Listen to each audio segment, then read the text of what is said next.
राजस्थान के अलवर में बुलडोजर की चपेट में 300 साल पुराना एक मंदिर आ गया है और उसके बाद भारतीय जनता पार्टी और कांग्रेस पार्टी जो वहां पर सरकार में है, दोनों ने एक दूसरे पर आरोप लगाने शुरू कर दिए हैं। भारतीय जनता पार्टी जहां विकास के नाम पर मंदिर तोड़ना सही नहीं है और बदले की राजनीति की जा रही है, इस बात का तर्क दे रही है, तो दूसरी तरफ कांग्रेस का कहना है कि जो वहां नगर पालिका का बोर्ड है उसमें भारतीय जनता पार्टी की सत्ता है। ये भारतीय जनता पार्टी के इशारे पर उस मंदिर को तोड़ा गया है और Bharatiya Janata party vote bank की राजनीति के लिए हमारे ऊपर आरोप लगा रही है। बुलडोजर का मामला आजकल गर्म है।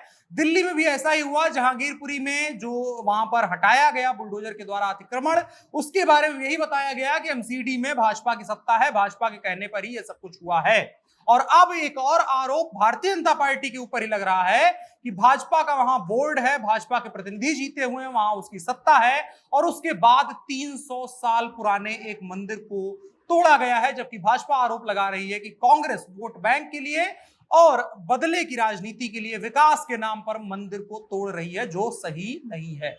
अब कौन सही है कौन गलत है, इसके बारे में भी जानकारी लेने के लिए हमें पूरी खबर को जानना होगा। आइए उसको जानते हैं। नमस्कार, मेरा नाम है अनुराग मिश्रा और आप देख रहे हैं जनता जंक्शन। तो मामला राजस्थान के अलवर का है। सराय गोल चक्कर में सड़क चौड़ी होने के दौरान अतिक्रमण हटाया जा रहा था। अतिक्रमण की चपेट में 300 साल पुराना एक मंदिर भी आ गया है। गजब की बात है कि तब ऐसा कोई कानून व्यवस्था नहीं हुआ करती थी, लेकिन बाद में कानून के राज में वो 300 साल पुराना मंदिर आज उसकी चपेट में आ गया और भारतीय जनता पार्टी ने राजस्थान की कांग्रेस सरकार को कटघरे में खड़ा कर दिया है। भाजपा का कहना है कि विकास के नाम पर मंदिर को तोड़ना सही नहीं है, कांग्रेस बदले की राजनीति कर रही है। दूसरी तरफ से कांग्रेस की ओर से कहा गया कि राजगढ़ नगर पालिका में भारतीय जनता पार्टी का बोर्ड है और उसी के द्वारा कार्रवाई की गई है। राजगढ़ कस्बे में शिवालय पर जेसीबी चलाने का वीडियो अब सोशल मीडिया पर वायरल हो रहा है और इस मामले ने तूल पकड़ लिया है। अधिकारी कुछ भी कहने से बच रहे हैं। प्रशासन का सिर्फ इतना कहना है कि हमें एक मास्टर प्लान दिया गया है अतिक्रमण को हटाने का और सड़क चौड़ी करने का, और हम उसी के आधार पर राजगढ़ में अतिक्रमण हटाने की कार्रवाई की गई है। यहाँ पर वर्षों से बहुत ज्यादा अतिक्रमण हो गया है।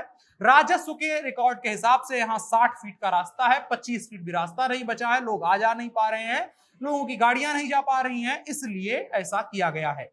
कांग्रेस के विधायक जौहरी लाल मीणा अलग आरोप लगा रहे हैं। उनका कहना है राजगढ़ कस्बे में अतिक्रमण हटा है, उसी की जद में यह मंदिर भी आया है। यहाँ भाजपा की नगर पालिका का बोर्ड है, इस कारण वो कुछ ज्यादा नहीं कह सकते हैं। दूसरी तरफ नगर पालिका बोर्ड अध्यक्ष का कहना है कि यह कार्रवाई प्रशासन स्तर पर की गई है और प्रशासन का कहना है नगर पालिका बोर्ड के स्तर पर प्रस्ताव पारित हुआ है, उसके बाद ही अतिक्रमण हटाया गया है। मतलब एक दूसरे के ऊपर आरोप लगाया जा रहा है और गेंद एक दूसरे के पाले में फेंकी जा रही है और दोनों लोग लपक के तुरंत फेंकने की कोशिश कर रहे हैं कि इन्होंने किया, उन्होंने किया, उन्होंने किया। अब इसके बाद सवाल है कि मामला क्या था। मामला यह था कि 2012 का एक मास्टर प्लान है, उसके हिसाब से यह है कि जो सड़क है जिसके किनारे यह मंदिर है वो 60 फीट चौड़ा है और मंदिर जो है उस सड़क पर आया हुआ है। इसकी वजह से सड़क की चौड़ाई तकरीबन 20 से 25 फीट ही बची है। लोगों को आने जाने में परेशानी हो रही है। इसकी वजह से मास्टर प्लान का हवाला देते हुए कार्रवाई की गई है। अब इसको लेकर के ऐसा भी नहीं है कि भारतीय जनता पार्टी के सारे नेता फ्रंट फुट पर खेल रहे हैं और कांग्रेस पर आरोप ही लगा रहे हो। भारतीय जनता पार्टी के राज्यसभा सांसद किरोड़ी लाल मीणा ने कहा है कि भाजपा के बोर्ड से यह गलती हुई है, मंदिर को नहीं तोड़ा जाना चाहिए था। और इसी को लेकर के आयरनी देखिए कि भाजपा के प्रदेश अध्यक्ष का बयान दूसरा है। सतीश पुनिया वहां के अध्यक्ष हैं, वो कह रहे हैं 300 साल पुराना मंदिर अतिक्रमण कैसे हो सकता है। भाजपा अपनी एक टीम मौके पर भेज रही है जो 3 दिनों में अपनी रिपोर्ट देगी। भाजपा के राष्ट्रीय प्रवक्ता संबित पात्रा ने कहा है विकास के नाम पर भगवान के मंदिर पर प्रहार करना बेहद दुखद है और इसको लेकर के राहुल गांधी मुफ्त में जिम्मेदार ठहरा दिए गए हैं। उन्होंने कहा आप बदले की भावना के साथ वोट बैंक की पॉलिटिक्स को आगे बढ़ा रहे हैं। और कांग्रेस के प्रदेश अध्यक्ष गोविंद सिंह ने कहा है कि भाजपा पर राजनीति कर रही है भाजपा।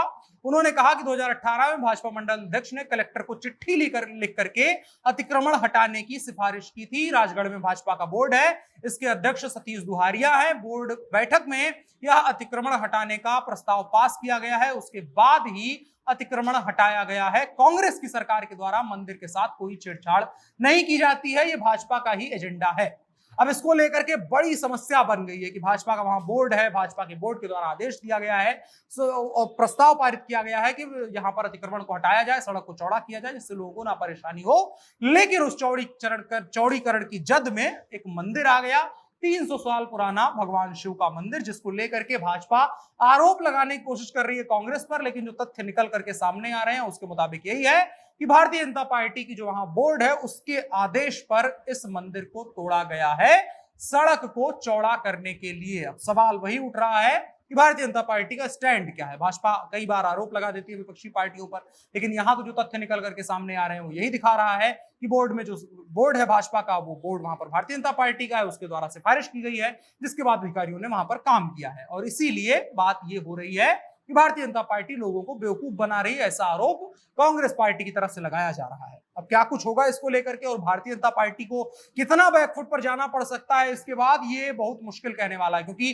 भारतीय जनता पार्टी या तो बुलडोजर को अपना ब्रांड एम्बेसडर बना सकती है, कानून के राज को अपना ब्रांड एम्बेसडर बना सकती है, या तो सेलेक्टिव कार्यवाही को और सेलेक्टिव कानून के राज को अपना आइडियल बना सकती है, अपना जो है एक तरीके से मान सकती है कि हमारे काम करने का तरीका ये है। और इस दोराहे पर भारतीय जनता पार्टी अगर खड़ी होती है तो इसके बाद जाहिर है कि बड़े सवाल खड़े होंगे और जनता के बीच बहुत सारी बातचीत होगी, जिसके जवाब भारतीय जनता पार्टी के पास कतई नहीं मिलने वाले हैं। अब क्या कुछ होगा देखने वाली बात होगी। आपकी राय क्या है इस मंदिर को टूटने को लेकर के, और जो कुछ सुना उसके आधार पर क्या लगता है आपको कि किसके द्वारा मंदिर तोड़ा गया होगा, कमेंट बॉक्स में बता सकते हैं। साथ ही साथ वीडियो को साझा भी करिएगा। फिलहाल के लिए इतना ही। मेरा नाम अनुराग मिश्रा है, आप जनता जंक्शन देख रहे थे। कैमरे पर मेरे साथ ओम प्रकाश थे। शुक्रिया।